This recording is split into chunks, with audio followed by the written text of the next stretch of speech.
Now, this study that was published in Anesthesiology in 2014 was done at the Beth Israel Deaconess Medical Center, the teaching hospital for Harvard Medical School.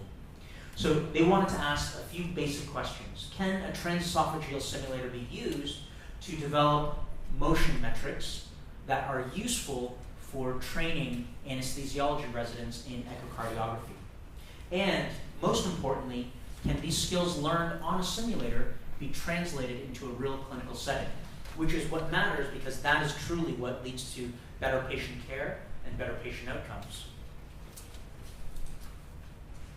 So this study is based on a current curriculum that Harvard Medical School is currently using for their anesthesiology residents. It consists of a 4-week program that's early on in their training that combines both e-learning as well as hands-on practice with a simulator that is guided by an instructor. Now, you'll see that there are pre-tests that are done as well as post-tests to try to assess the progression of the student over this 4-week curriculum. Now, using these metrics, they did 2 things. They assessed the progression of student performance over 4 weeks, but for a reference point, they also compared the students at the start of their program and the end of their program to certified experts in echocardiography. So these were people who were certified in the US by the National Board of Echo. Now, the results of the study showed that over time, the students, first of all, were able to improve in terms of their performance.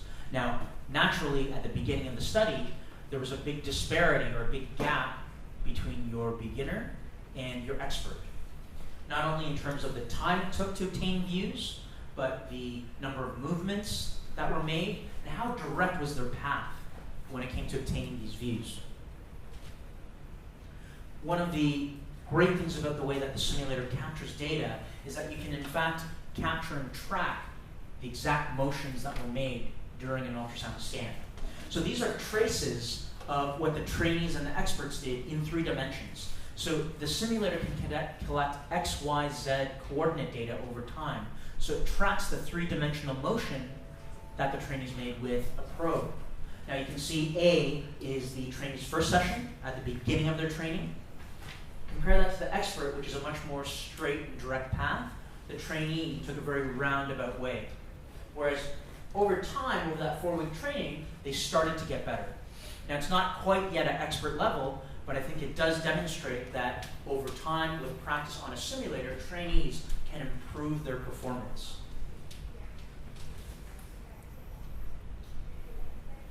Now, I mentioned that one of the study's other goals was to see if they could demonstrate that training on a simulated environment with an e-learning curriculum could also translate into competence in a true clinical setting. So in a pilot study following the 4-week curriculum, they took 8 of the trainees and brought them into a real operating room, where in this operating theater, they conducted a transesophageal exam on a real patient using a real ultrasound machine.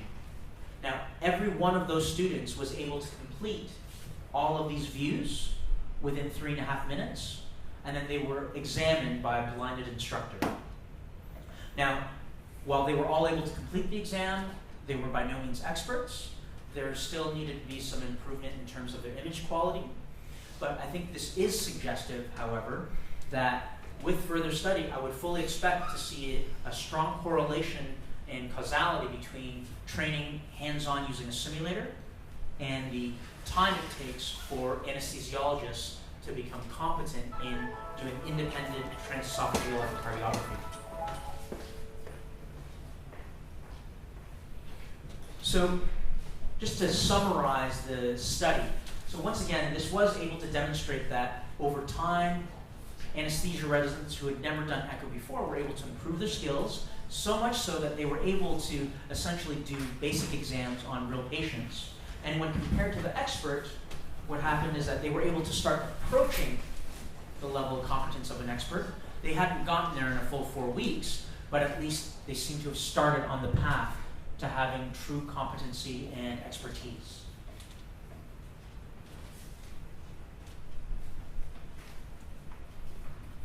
So just as a quick recap for this section, the way we've designed the simulator is really in a way to try to make your lives as simple as possible and to make things for your students easier and less intimidating when it comes to learning how to use ultrasound.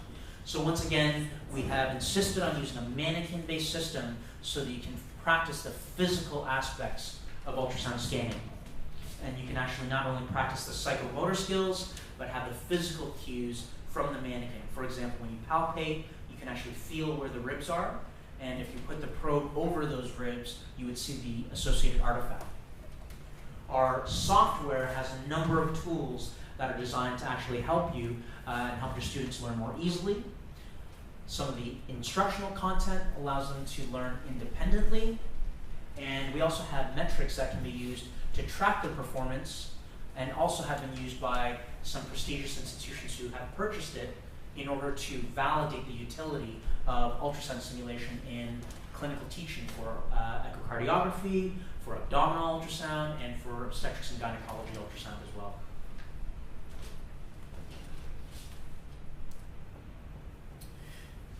So what I'd like to do at this point, first of all, I want us to take a just brief pause to see if there are any questions so far about what we've seen. And from there, what I'd like to do is to talk a little bit about how basically I've observed other institutions integrate ultrasound simulation into their curricula. Because it's one thing to purchase a piece of equipment, it's another to make sure that you're maximizing value out of its use. And we want to make sure that anyone who has one of these simulators is using it to its full potential and getting the most benefit out of it as well. So first of all, are there any questions so far?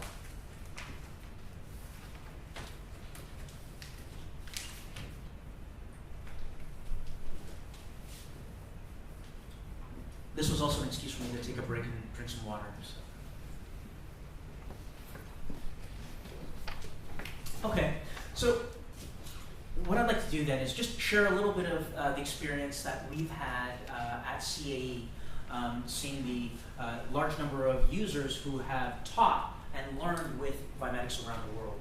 Now, in general, as with any simulation, a lot of the principles that are used to teach using simulation really involves the concept of the flipped classroom, where instead of having an instructor standing up here providing a didactic lecture and then students going home to do some homework to try to figure out what they've learned, it's actually done in the opposite order. So first of all, you have students basically do some self-directed study to try to learn some of the theories, some of the background, the foundations. But when they spend time with their actual professor or instructor, the goal is very objective-oriented, and it's meant to be very practical and almost more tutorial-based, where they can really practice applying the concepts that they've learned in their foundational self-study. So this can be, the self-study can be in the form of e-learning, it could be in the form of other modules or self-directed practice. But then once you have time with the instructor, this allows you to make sure that when you're spending time with your students, you're not teaching them basics that they should be learning on their own. We're really leveraging and using your clinical expertise to really benefit them, and not trying to teach them how to hold a probe or how to adjust the gain or contrast on an ultrasound machine. And ultimately at the end, it's very important to have a check of their understanding. So some form of assessment, whether it be self-directed or some sort of formative assessment done to make sure that you can have people that are coming out of your programs and your curricula with essentially a level of competency.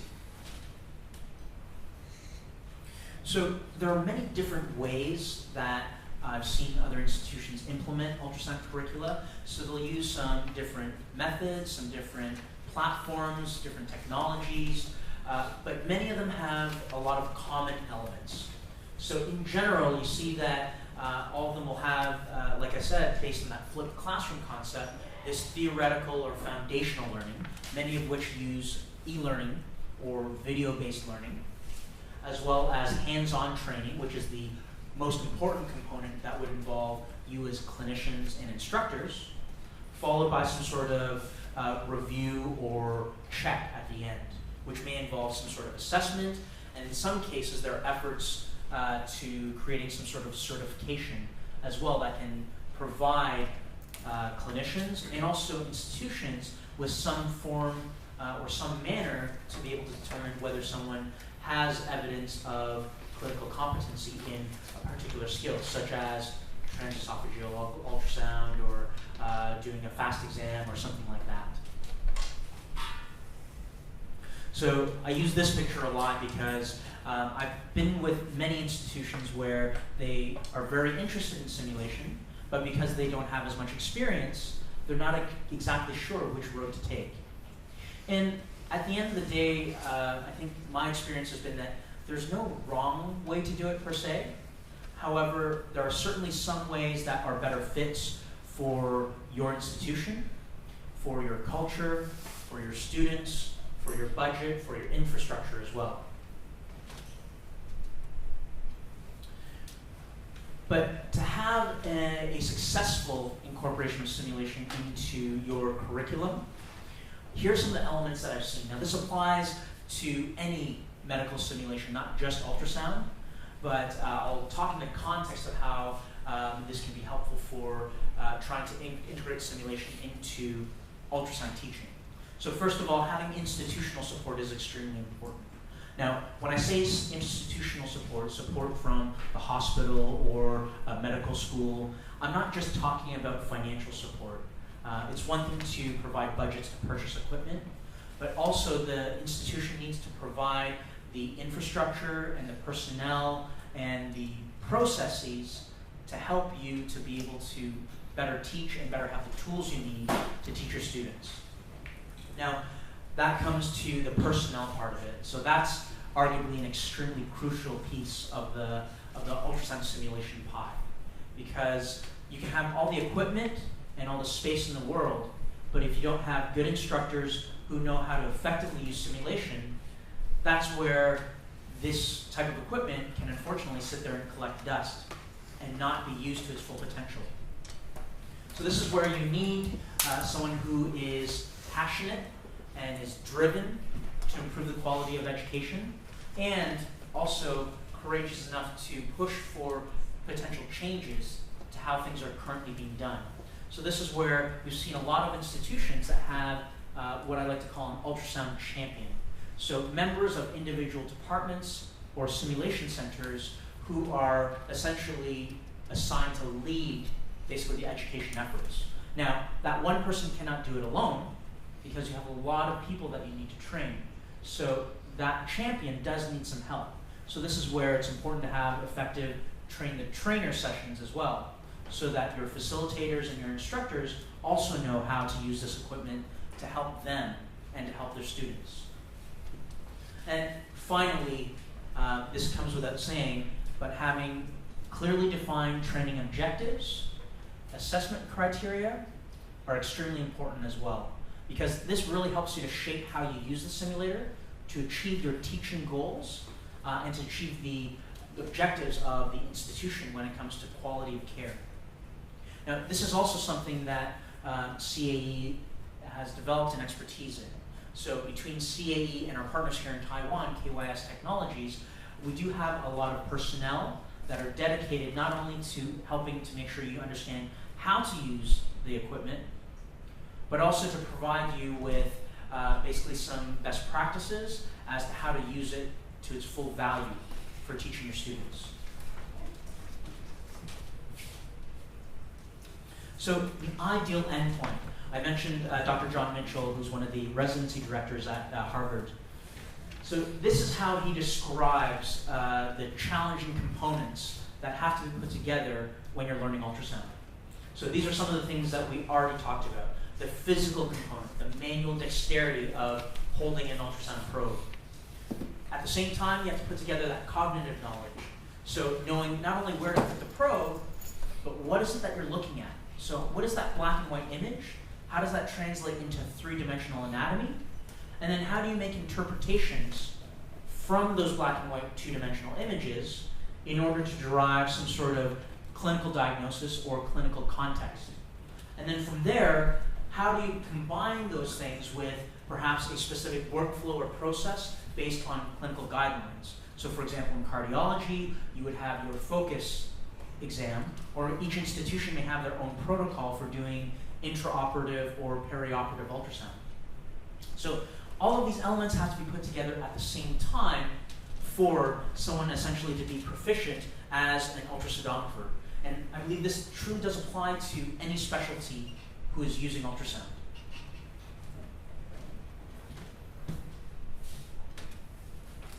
So what I think I might do, because I have been speaking for a little bit, is it time for a little bit of a break right now, perhaps?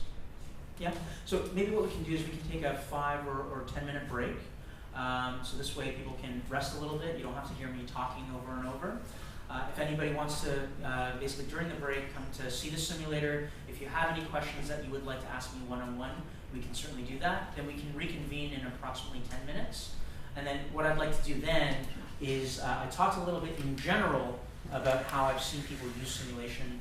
I'd like to give you a couple of specific examples at a couple of institutions before we move on to using the simulator hands-on, where I'll show you some of the functionalities, but I also want to make sure that you all have an opportunity to try it yourself.